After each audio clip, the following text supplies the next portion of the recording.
Shalom, meus irmãos. Conforme combinado, nós vamos fazer um estudo sobre a Porta Dourada. Então vai ter bastante coisa a respeito de Yeshua, sobre profecias messiânicas. Mas eu queria começar comentando um artigo que foi publicado pela Pamela Giller. Isso foi no começo de maio do ano passado, 2016. E o artigo dela traz 9.000 fotos da Palestina no ano de 1800. E o artigo dela, em português, se chama Sem Rastro de Muçulmanos ou Mesquitas. Eu vou compartilhar aqui a minha tela com vocês para a gente dar uma olhadinha no artigo da Pamela. Essa aqui é a Porta de Damasco, uma das entradas de Jerusalém. E essa foto que tem bastante gente foi tirada em Beit Lehem, que é Belém, e foi tirada num dia de Natal, por isso tem bastante gente, são cristãos comemorando o Natal em Belém, porque Belém é a cidade de nascimento de Yeshua. Mais uma porta de entrada para Jerusalém. Claramente a gente vê aqui no rodapé, né, também uma descrição do que se trata a foto. Aqui são judeus orando, né, em um Friday. Essa foto aqui me parece que são monges cristãos. Uma foto de locais, não vou descrever todas, mas o interessante é observar que os locais são abandonados, né? Você vê aqui, ó, um monte de ruína de construções, tá? E um lugar desolado, sem infraestrutura, sem nada. Olha só, uma barraca armada aqui, pessoas, né, abrigadas em barracas, ok? Então, essa foto aqui é muito interessante, pessoal. Por quê? Porque aí está o Domo da Rocha, esse local que antigamente era uma igreja, depois se tornou uma mesquita, e que passou em algum momento aí a ser, por motivos óbvios, né? Passou a ser um dos lugares sagrados para os muçulmanos. E o que a gente está vendo aqui em 1800 é esse local abandonado. Aonde estavam os palestinos, então? Né, para não ter tirado o mato do chão, para largar o lugar abandonado.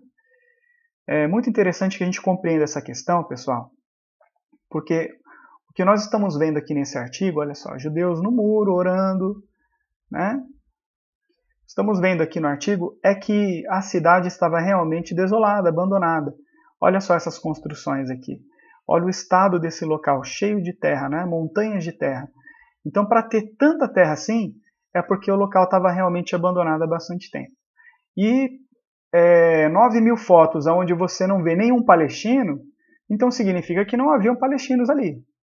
A grande questão, quando a gente fala de Palestina e de confronto Israel-Palestina, é que, do meu ponto de vista, não existe confronto Israel-Palestina. É um confronto árabe-israelense. Por quê? Porque o que nós vemos ali que não havia palestinos. E esse mapa que eu estou trazendo para vocês, ele vai demonstrar aqui o tamanho do território que pertence ao mundo árabe, e nós podemos ver aí grande parte do continente africano, né, quase na sua totalidade todo o Oriente Médio. Então, é fácil constatar que não se trata de um problema de terras. Os filhos de Ismael, né, os ismaelitas, eles dominaram todas essas regiões e eles têm muita terra. Então isso me leva a pensar que o grande problema é um problema ideológico religioso e não um problema de terras, tá? A história é fato. Sabemos pela história o quê?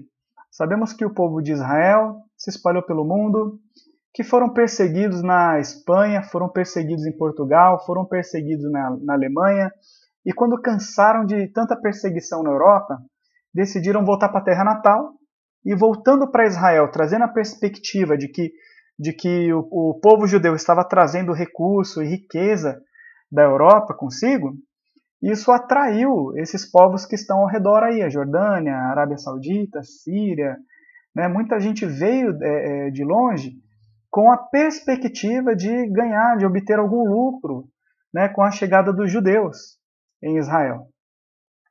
E o que acontece é que a história é que o mundo muçulmano não aceitou, né, Israel, e eu acredito que é por ideologia, porque eles têm uma ideologia onde, se você é judeu, você tem que morrer, o cristão tem que morrer, o budista tem que morrer, e todo homem ou mulher que não professa a fé islâmica tem que morrer. Né? Então, o fato para mim, pessoal, é muito simples, é isso. Tá? Nós temos aqui uma bandeira da Palestina, de 1939. Então, essa bandeira foi antes da fundação do Estado de Israel, o que demonstra que a Palestina, até pela bandeira, já tinha uma bandeira judaica, né?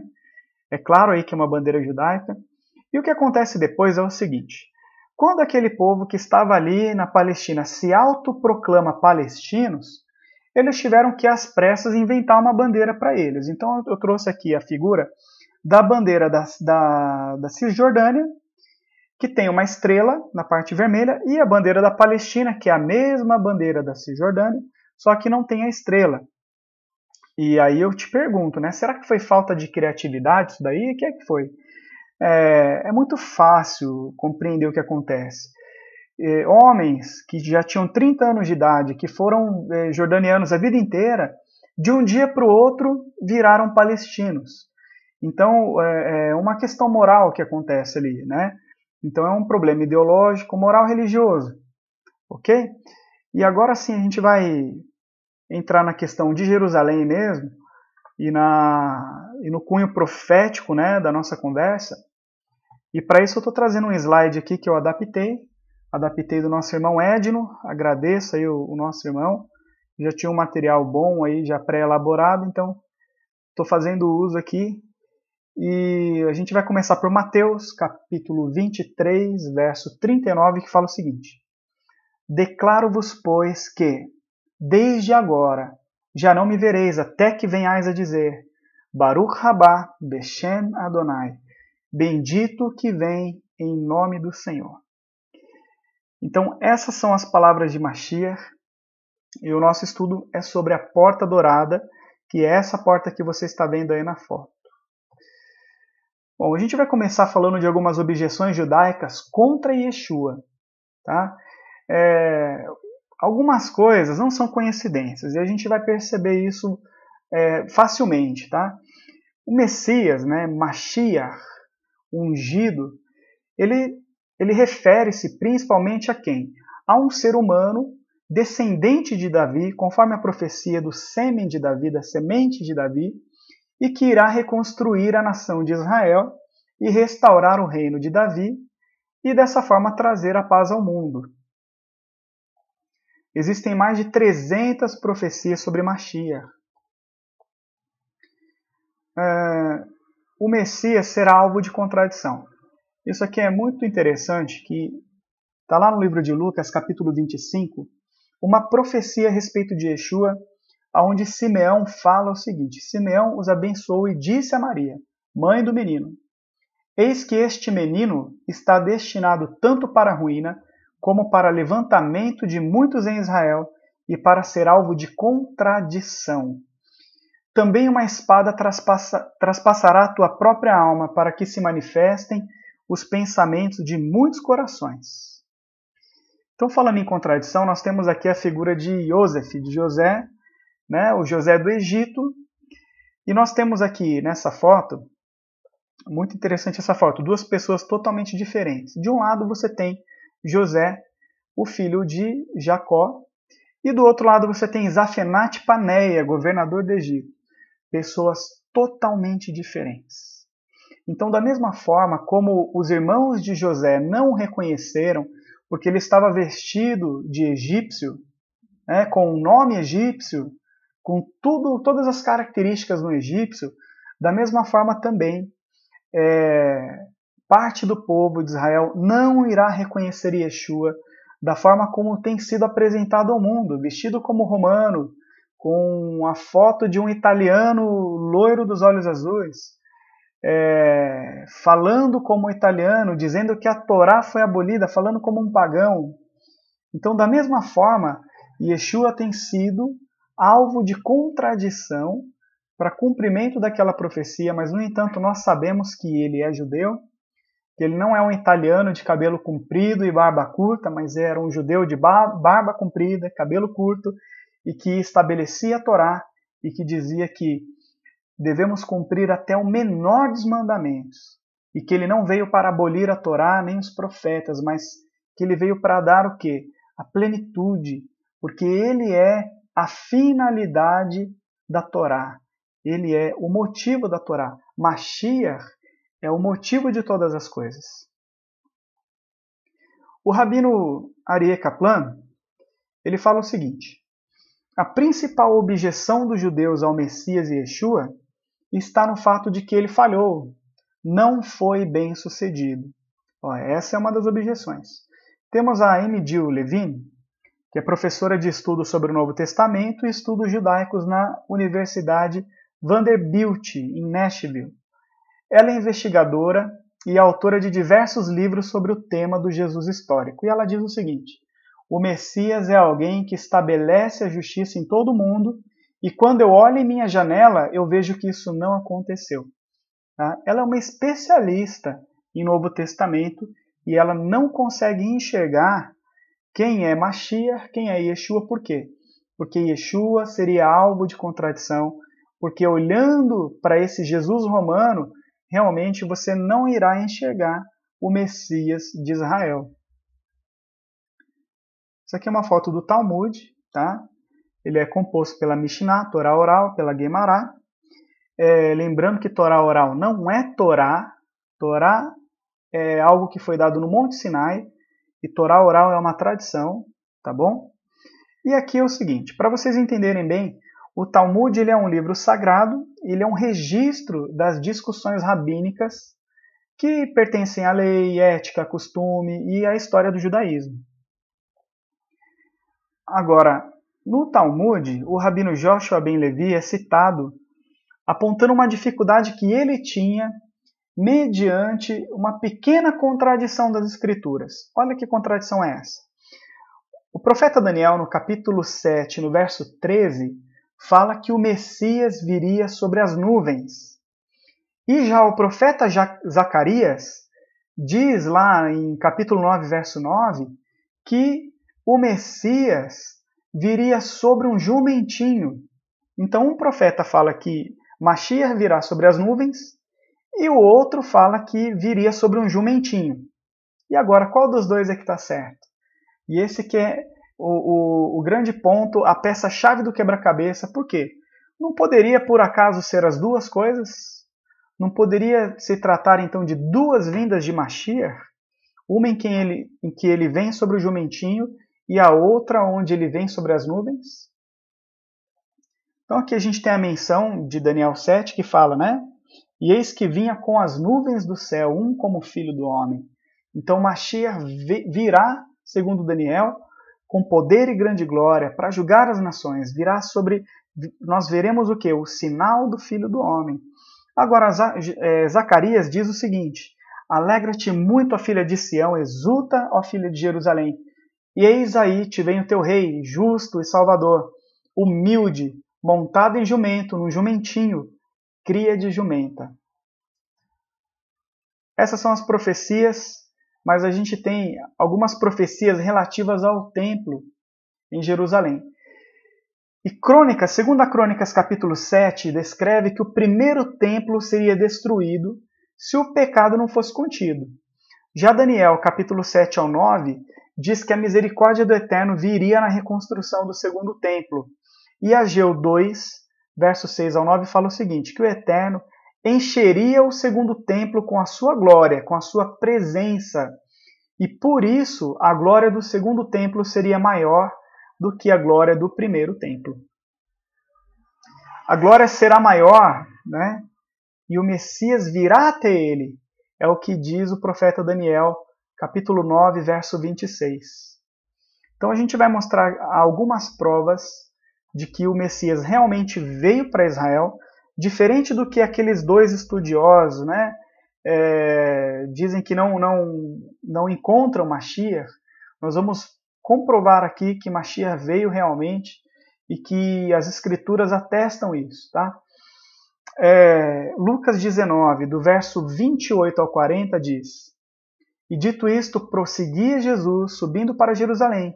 Ora, aconteceu que ao aproximar-se de Betfagé e Beit-Aniá, que é Betânia, né, junto ao Monte das Oliveiras, enviou 2 de seus discípulos, dizendo-lhes: Ide à aldeia fronteira, e ali, ao entrardes, achareis preso um jumentinho que jamais homem algum montou. Soltai-o e trazei-o. E resumindo a história, foi isso que aconteceu. Os discípulos encontraram o jumentinho e trouxeram o jumentinho e, pondo as suas vestes sobre ele, ajudaram Yeshua a montar. Indo ele, estendiam no caminho as suas vestes, e quando se aproximava da descida do Monte das Oliveiras, presta bem atenção onde ele estava, toda a multidão dos discípulos passou jubilosa a louvar a Deus em alta voz, por todos os milagres que tinham visto, dizendo: Bendito é o Rei que vem em nome do Senhor. Paz no céu e glória nas maiores alturas. Ora, alguns dos fariseus lhe disseram em meio à multidão: Mestre, repreende os teus discípulos. Mas ele lhes respondeu: Asseguro-vos que, se eles se calarem, as próprias pedras clamarão. Bom, o que Yeshua quis dizer, né, ao dizer: se eles se calarem, as próprias pedras clamarão? Guarda isso aí que a gente vai descobrir logo mais. Nessa imagem aqui a gente está vendo a porta dourada da vista do Monte das Oliveiras. Então quem está no Monte das Oliveiras tem essa vista aqui, você deve estar vendo aí uma marcação, uma seta, e esse lugar aqui, essa porta, é a porta dourada. Aqui é uma outra perspectiva, né? O Monte das Oliveiras, vista do Monte do Templo. E a vista superior do Monte do Templo e ao fundo o Monte das Oliveiras. Então a gente está vendo aqui, ó, nesse pedaço aqui, o Monte do Templo e ao fundo o Monte das Oliveiras. Tá? Nós temos aqui, pessoal, aqui, ó, nesse mapa, a perspectiva de onde seria então o lugar do templo, na verdade. E aqui desse lado da ampliação nos mostra que diante daquela porta, da antiga porta oriental, que fica o quê? O local do templo. Então o novo templo na posição correta deve ficar aqui nesse lugar, bem do lado aqui do Domo da Rocha, certo? E o que nós estamos vendo? Aqui atrás seria o quê? O Monte das Oliveiras, que está aqui, tá? E aqui é o Vale de Cedron. Então, esse mapa está indicando a localização correta do templo em relação aqui ao Domo da Rocha, tá? Uma profecia de Zacarias 14, verso 4, verso 5 diz o seguinte: Naquele dia estarão os seus pés sobre o Monte das Oliveiras, que está defronte de Jerusalém para o oriente. O Monte das Oliveiras será fendido pelo meio, para o oriente e para o ocidente, e haverá um vale muito grande, que ali é o Vale de Cedron. Metade do monte se apartará para o norte, e a outra metade para o sul. Fugireis pelo vale dos meus montes, porque o vale dos montes chegará até Azal. Sim, fugireis como fugiste do terremoto nos dias de Uzias, rei de Judá. Então virá o Senhor, meu Deus, e todos os santos com ele. Então aqui há uma profecia de Zacarias, dizendo que virá o Senhor, né, e todos os santos. Então isso é um dia do juízo. Vamos ver algumas profecias de Joel. Joel 2,32 fala o seguinte: E acontecerá que todo aquele que invocar o nome do Senhor será salvo. Por quê? No Monte Sião, que é o local do templo, e em Jerusalém estarão os que forem salvos, como o Senhor prometeu, e entre os sobreviventes aqueles que o Senhor chamar. Então, ali é onde estarão os que serão os que forem salvos. E aí aquela questãozinha de arrebatamento que a gente já estudou, né? Que não é da forma como tem ensinado por aí, mas que seremos transportados para junto dele. E ele vai estar aonde? Ali no Monte Sião, no Monte do Templo. E ali é onde estarão aqueles que serão salvos, tá? Joel 3, verso 1 e 2 fala que: Eis que, naqueles dias e naquele tempo, em que mudarei a sorte de Judá e de Jerusalém, congregarei todas as nações e as farei descer ao vale de Josafá. Esse vale de Josafá é o vale de Cedron. E ali entrarei em juízo contra elas por causa do meu povo e da minha herança, Israel, a quem elas espalharam por entre os povos, repartindo a minha terra entre si. Alguns sentidos, né, da simbologia da porta, e aqui você está vendo uma foto da porta oriental, né, é que a porta ela representa o quê? O juízo de Deus, e também o favor do seu povo e contra os ímpios, conforme a profecia que nós acabamos de ler, tá? Também os julgamentos eram feitos diante das portas, e é daí que surge aquela expressão idiomática, estar às portas, né, que assinala a proximidade de uma pessoa a um evento. Tem algumas referências aqui, Mateus 24, 33, Marcos 13, 29, Tiago 5, verso 9, e abrir a porta, né, que significa auxiliar e ajudar. E nós sabemos quem é a porta, e Yeshua é a porta, Mashiach é a porta por onde nós precisamos passar. Então, para os judeus, ela marcava a vinda do Messias, né, que é rei e juiz, que se dará desde o lado do Oriente, conforme Mateus 24, verso 27, e o que faz daquele lugar o lugar do juízo final, tá? Conforme Zacarias 14, 14, que nós lemos. E é interessante que para alguns islâmicos, né, o julgamento final de Alá será ali no Vale de Fronte, a porta oriental. E faz todo sentido porque o Islã é uma religião procedente do cristianismo, né? Então, eles vão buscar algumas fontes dentro das escrituras que são escrituras judaicas. Aqui tem a perspectiva de como era o templo nos dias de Yeshua. Então, Salomão construiu o primeiro templo e finalizou essa construção aproximadamente lá no ano de 1004 antes de Yeshua. Depois vem quem? Vem Nabucodonosor II e destrói totalmente o templo em 586 antes de Yeshua. Aí Esdras, em 516, regressa com 40 mil judeus e o segundo templo é reconstruído por Esdras. Aqui tem uma perspectiva, né, de como seria o templo nos dias de Yeshua. E na época de Yeshua, o rei Herodes, né, ele querendo agradar os judeus, reconstruiu o templo. E esse templo, depois que Yeshua veio cumprir o seu objetivo de Messias, né, depois de tudo isso, ele foi destruído pelo general Tito no ano 70 depois de Yeshua. Então, a gente estava sitiado pelos romanos, o Império Romano entrou em Jerusalém, o general Tito destrói o templo, né? E isso daí se dá no segmento da grande revolta judaica. Aqui uma foto da Porta Dourada. E esse aqui é o seguinte, esse aqui é o sultão Suleiman. Em 1517, né, Jerusalém foi tomada pelos otomanos, e em 1542, o Suleiman, né, restaurou, mas não abriu e reforçou a interdição do local com o muro e com o cemitério islâmico. Então, essa Jerusalém que a gente conhece, que a gente vê em fotografia, ela não é a original, tá? Ela foi reconstruída em 1542 pelo sultão e eu vou trazer uma perspectiva aqui para vocês de como ela era anteriormente, tá? Então, em 1517, quando Suleiman chegou, encontrou os muros cobertos de terra. Em 1542, ele começou a reconstruir os muros de Jerusalém sobre os alicerces das ruínas antigas, que estavam cobertas de areia e de terra. Então, esses muros atuais, eles são de 1542, tá? E quando se estava construindo a passagem daquela porta, que é a porta oriental, com acesso ao Domo da Rocha, os construtores pediram para parar a obra imediatamente e lhe disseram que existe uma profecia dos judeus que o Messias deles vai entrar por essa porta com um grande exército. Então o que acontece? Eles estavam lá reconstruindo Jerusalém.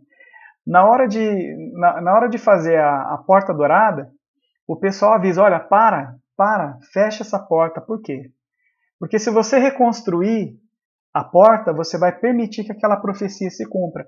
A profecia de que o Messias de Israel entraria por aquela porta com um grande exército. E qual foi a decisão então do sultão, né? lacrar a porta e construir um enorme cemitério. Então toda essa imagem que a gente está vendo aqui, ó, na frente da porta, ela, se você estiver vendo o cursor do mouse, você vai ver que isso aqui são lápides de túmulos. Então a frente da porta oriental, da porta dourada, é um grande cemitério. Então, segundo a tradição judaica, o Messias será rei e sacerdote. E na qualidade de sacerdote, Suleiman foi orientado que um sacerdote jamais pisaria em um cemitério para não correr o risco de se contaminar.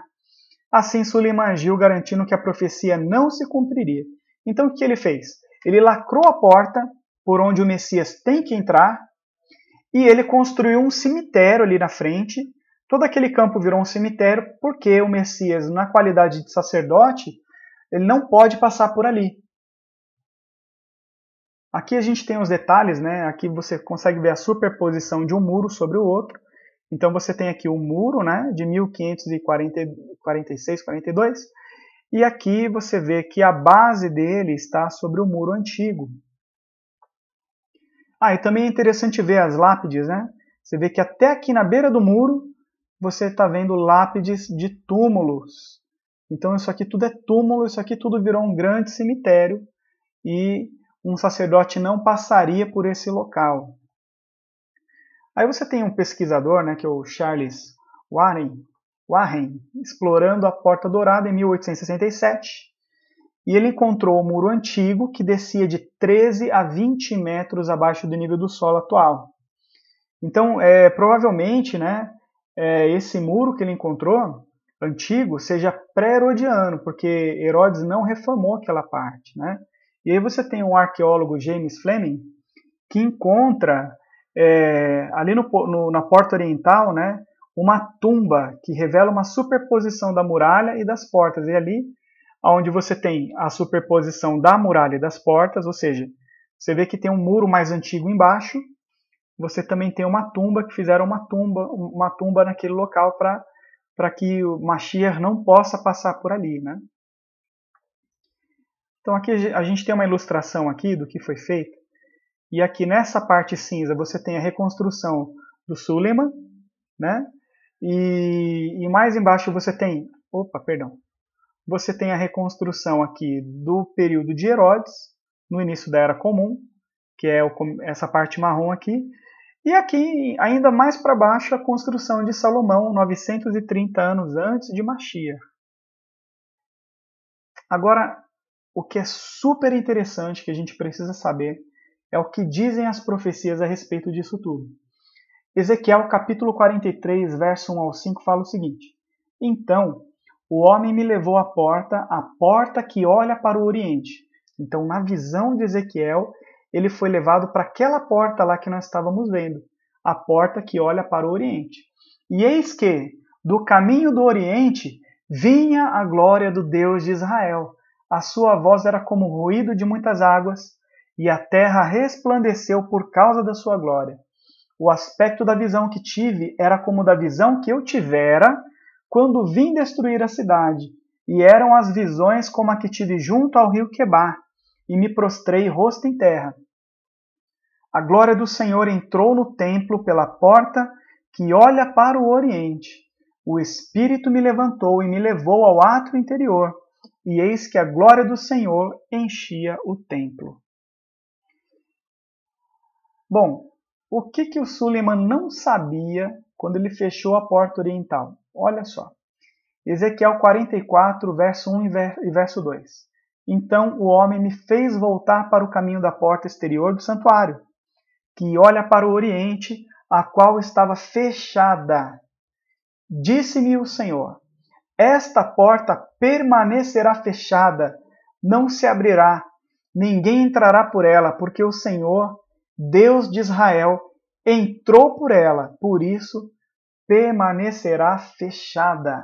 Então, quando Suleiman manda lacrar a porta, manda fechar a porta, ele não sabia que isso era o cumprimento de uma profecia importantíssima, né? Que ele estava fazendo cumprir o decreto do Eterno e dessa forma cumprindo a profecia de que ninguém entraria por aquela porta, ninguém passará por ela, que ela ficaria fechada, porque o Senhor, Deus de Israel, entrou por ela.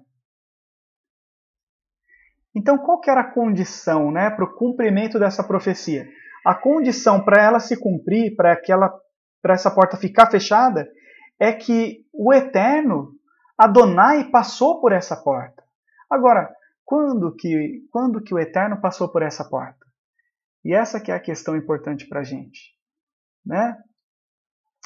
Ele passa pela porta aqui, ó. De acordo com a Bíblia, Yeshua ele atravessa o Vale do Cedron e entra no Monte do Templo através desta porta oriental, como ele fez há 2000 anos atrás.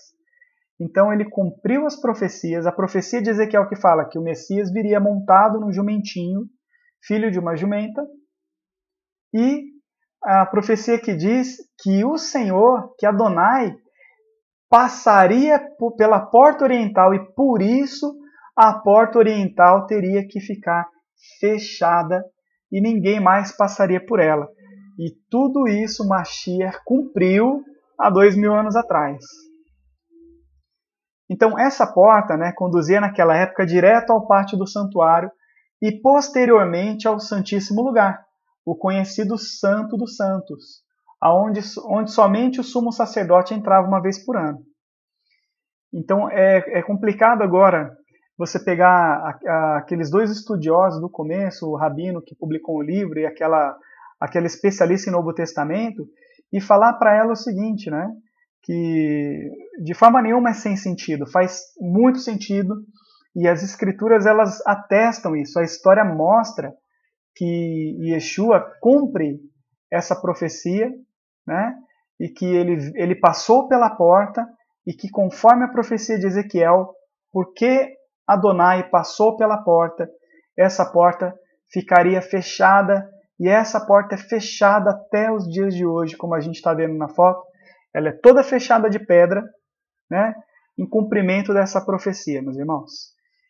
E quando Mashiach fala que se os seus talmidins não falassem, né, as pedras clamariam, nós temos que agora olhar para essas portas, que são de pedras, e entender que se você não anunciar a vinda do reino, essas portas estarão anunciando, porque elas são o cumprimento da profecia e elas atestam que Yeshua é o Rei de Israel, é o Messias e Salvador de Israel.